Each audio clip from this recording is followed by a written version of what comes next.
two teams are potentially underperforming, had some higher expectations, aren't doing so hot. So the first coach on our coach's hot seat list is number 5, Lovie Smith, head coach of Illinois.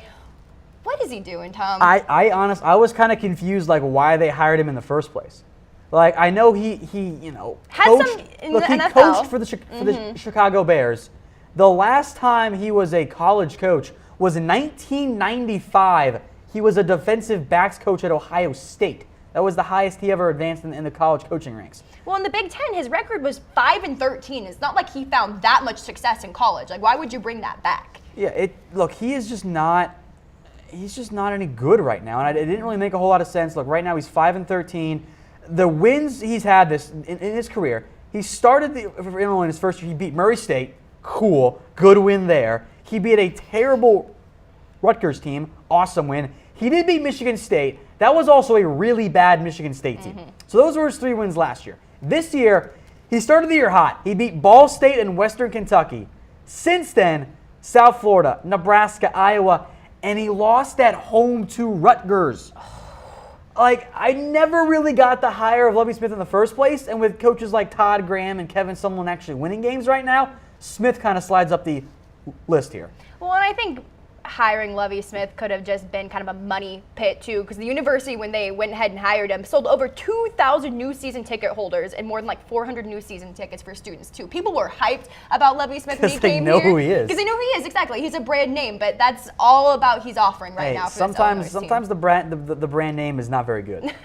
So. All right, guys, let's move on to number 4 on our coach's hot seat list. Pac-12 UCLA, Jim Mora. So UCLA. Chosen Rosen looking a little hot towards the beginning of the season, but they have been kind of bad as of late, Tom. Their defense is horrific. And like, it's great that they can score a bunch, but it doesn't matter when you're giving a bunch of points. Look, the first 3 years of the Jim Mora era were really good for UCLA. 9 wins, 10 wins, 10 wins. And then it fell to 8 wins in 2015. They went 4-8 last year. Jim Mora and the Bruins right now are 3-3. They are in danger of not making a bowl game. And if that happens again with Josh Rosen as their quarterback and really no good backup, he's gone.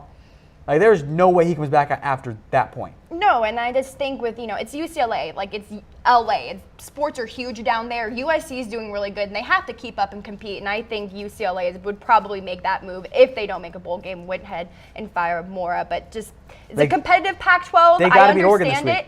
But they do. They got to beat Oregon, and Oregon have a great running back in Royce Freeman, and it's a deep running back squad.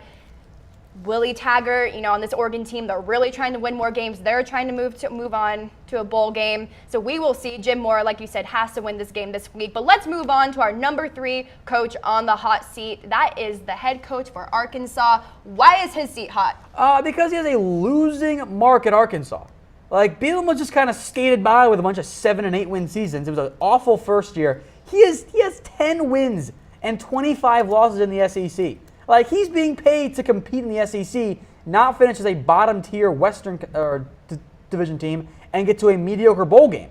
And he's 2-4 right now. I think at some point it's like, all right, Brett, we know who you are. Get out of here. Yeah. Like, you're just not the guy to lead this program to the next step. All right, moving on to number 2 on our coach's hot seat list. We have Mike Riley, head coach in Nebraska. So went up and left Oregon State, middle of the program, moved on to Nebraska, and he's not doing so hot. Here's another hire that made just like no sense at the time. Like, why do this one? So he's not gone yet, but he's kind of sort of gone. I mean, he's getting close. He still has a winning record being a coach in college football. He did win Pac-10 Coach of the Year in 2008, but just hasn't really been doing much for these Cornhuskers in the last few seasons. And like you added the fact that the athletic director was fired. Wrap it up. Yeah. Like, it ain't going anywhere. He's not fired yet, but he's 3-4 right now. Nebraska has not been very good. They might not make a bowl game this year. I wouldn't be surprised if they didn't. This is Nebraska that's already lost to Northern Illinois. That was a huge loss for them. The rest of their games are against a resurgent Purdue team. That's a road game. Maybe they don't win that one. And if they don't win that one, then you're looking at a home game against Northwestern. That's winnable. At Minnesota, maybe At Penn State, that's not going to That's not happen. gonna So at happen. that point, you already have your 6 losses. You have to win out at that point. So you have to beat 3 of these games: Purdue, Northwestern, Minnesota, and Iowa. I don't know if that happens. So with a new AD, if they don't even make a bowl game, he is for sure gone. With a new AD, maybe Nebraska goes out and hires Scott Frost, who I know the fan base wants. All right, time for our number 1 coach on the hot seat. We touched on this earlier, and that is Butch Jones, head coach for Tennessee. He is just not getting He's the gone. job done. Period. I'm actually kind of surprised he hasn't been fired yet. Like, Tennessee was supposed to take that next step forward. I know that that he has a massive buyout. The next step forward was supposed to be last year, and they won 9 games again. Look, he did a good job of getting Tennessee out of an awful spot, but I think it's very clear right now he's not the guy to take Tennessee and take them to the next step. No. He's just not going to be that guy. And I think with a bunch of transfers and a fight between teammates, I think it's fair to question whether or not Butch Jones has the support of his own team. Yeah. And I really don't think that he does. They are not going to beat Alabama. At this rate, they're probably not going to beat Kentucky. They're not going to beat LSU. You're looking at maybe 6 wins and a crappy bowl game. That's not what Tennessee wants. Nope. They are not going to win 9 games this year. That's not improvement. That's going to get him fired. Well, and just winning 9 games for 2 seasons in a row, but just never quite getting over that hump. Tennessee wants more. Tennessee wants more, exactly. Does Butch Jones have a job once he gets fired, if he gets fired? I mean, if you're like, maybe he sits out a year, but he had a lot of success at UC. He had some success in the Mid-American Conference. He can get another job, but I don't think he's ever going to get another job as good as it was at Tennessee because he can recruit pretty well.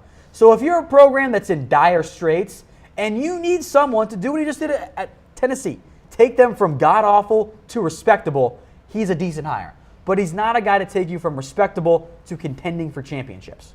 I would agree with that one. All right, guys, recapping really quick, Coach's Hot Seat. You just took a look at that.